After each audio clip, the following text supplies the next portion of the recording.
Bismillahirrahmanirrahim. Assalamualaikum warahmatullahi wabarakatuh. Selamat pagi anak-anak. Gimana kabarnya? Sehat? Alhamdulillah. Masih semangat? Masih. Oke, hari ini Bonita mau menerangkan tentang SKI, lanjutan dari materi kelas 5 kemarin, yaitu adalah Khalifah Utsman bin Affan. Oke, silsilah Utsman bin Affan, yaitu ayahnya bernama Affan bin Abul As, ibunya bernama Arwa bin Quraisy, lahir di kota Mekah dan berasal dari Bani Umayyah dan mendapatkan julukan Dzunurain yang artinya adalah memiliki dua cahaya. Kenapa kok memiliki dua cahaya? Karena Utsman bin Affan ini menikah dengan dua putri Nabi Muhammad yang bernama Ruqayyah dan Ummu Kulsum.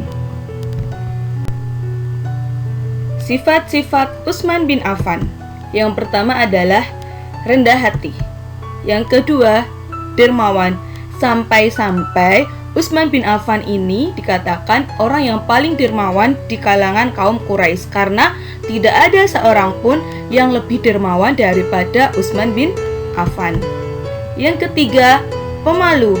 Sampai-sampai kemarin Nabi Muhammad itu sempat bersabda, "Tidakkah engkau malu pada seorang laki-laki yang mana malaikat pun juga sangat malu kepadanya?" Karena apa? Utsman bin Affan ini orang yang sangat pemalu.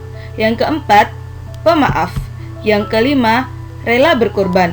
Utsman bin Affan rela berkorban baik dari segi harta, tenaga maupun pikiran untuk tegaknya Islam. Diangkatnya Utsman bin Affan menjadi khalifah. Jadi sebelumnya Khalifah Umar bin Khattab ketika beliau sedang sakit, beliau membentuk Dewan Syuro yang terdiri dari 6 orang. Dan dari 6 orang itu terpilihlah Utsman bin Affan sebagai khalifah. Siapa saja sih 6 orang ini? Yaitu adalah Zatusa singkatannya ya. Yang pertama Z. Zubair bin Awam. A. Ali bin Abi Thalib.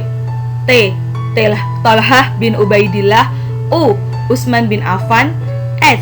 Sa'ad bin Abi Waqqas. A. Abdurrahman bin Auf. Jadi singkatannya adalah Zatusa. Kekhalifahan Utsman bin Affan. Kekhalifahan Utsman bin Affan terdiri dari dua periode yang masing-masing terjadi selama 6 tahun. Periode pertama ditandai dengan keberhasilan ataupun kejayaan. Adapun hal-hal yang dilakukan pada saat periode pertama yaitu yang pertama, mengukuhkan gubernur baru. Utsman bin Affan mengangkat gubernur baru ada 3 orang, yaitu Amr bin As, Muawiyah bin Abu Sufyan, dan Abu Musa al-Asy'ari.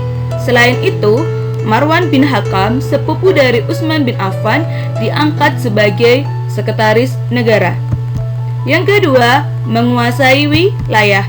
Berikut nama-nama panglima yang berhasil memperluas wilayah Islam. Yang pertama, Abdullah bin Abi Saroh. Yang kedua, Abdullah al-Laisi. Yang ketiga, Abdullah at-Tamimi. Yang keempat, Abdullah bin Amir. Yang kelima, Muawiyah bin Abu Sufyan. Keenam, Umair bin Utsman. Ketujuh, Sa'id ibnu As. Dari ketujuh ini, salah satunya adalah memperluas wilayah di daerah Pulau Siprus, dan pada saat itu terjadilah perang Zatusauri. Apa itu?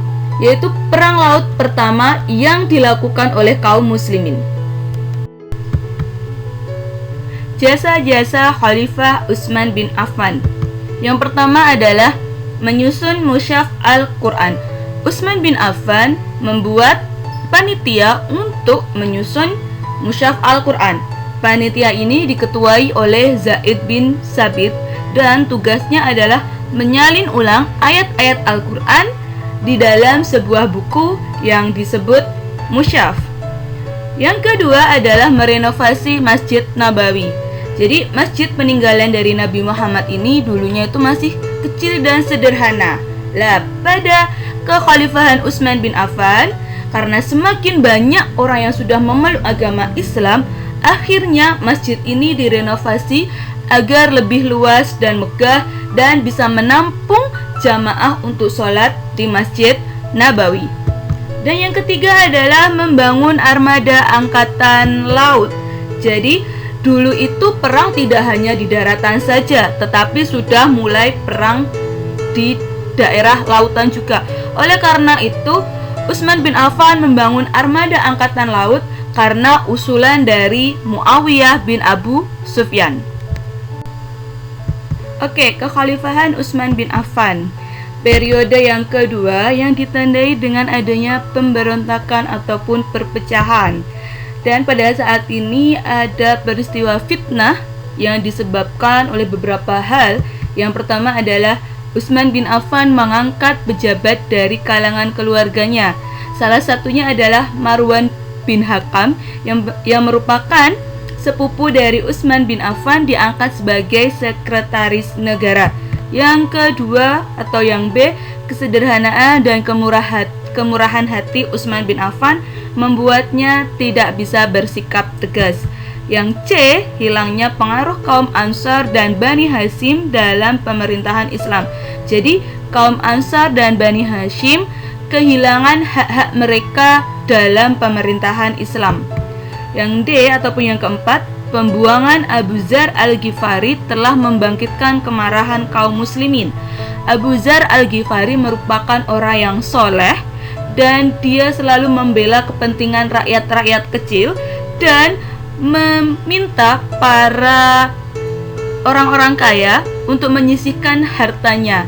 Tetapi dirinya malah dikira seorang penghasut dan akhirnya dia dibuang dan dikucilkan. Yang terakhir adalah kaum munafik yang dipimpin oleh Abdullah bin Sabah menyebarkan hasutan kepada kalangan kaum muslimin untuk memberontak kepada Khalifah Utsman bin Affan. Wafatnya Utsman bin Affan. Pada tahun 656 Masehi terjadi pemberontakan di Mesir. Pada tanggal 17 Juni 656 Masehi, para pemberontak memasuki rumah dan membunuh Utsman bin Affan yang tengah membaca Al-Quran. Utsman bin Affan meninggal pada usia 82 tahun dan pemerintahannya berlangsung selama 12 tahun. Oke, akibat terbunuhnya Utsman bin Affan. Yang pertama adalah bangkitnya kembali semangat kesukuan Arab. Yang kedua, pecahnya kesatuan umat Islam. Salah satunya adalah dari Bani Umayyah dan Bani Hashim. Yang ketiga adalah pusat pemerintahan pindah dari Madinah ke Damaskus. Yang keempat, yaitu gerakan perluasan wilayah Islam mengalami kemunduran. Yang kelima adalah pecahnya perang saudara yang turun-temurun dalam Islam. Perang saudara ini memunculkan golongan-golongan dalam Islam, yaitu Sunni, Syiah, dan Khawarij. Ya anak-anak, mungkin itu saja yang bisa Bunita sampaikan. Tetap semangat, jaga kesehatan, dan jangan lupa sholat 5 waktu. Wabillahi taufiq wal hidayah. Wassalamualaikum warahmatullahi wabarakatuh.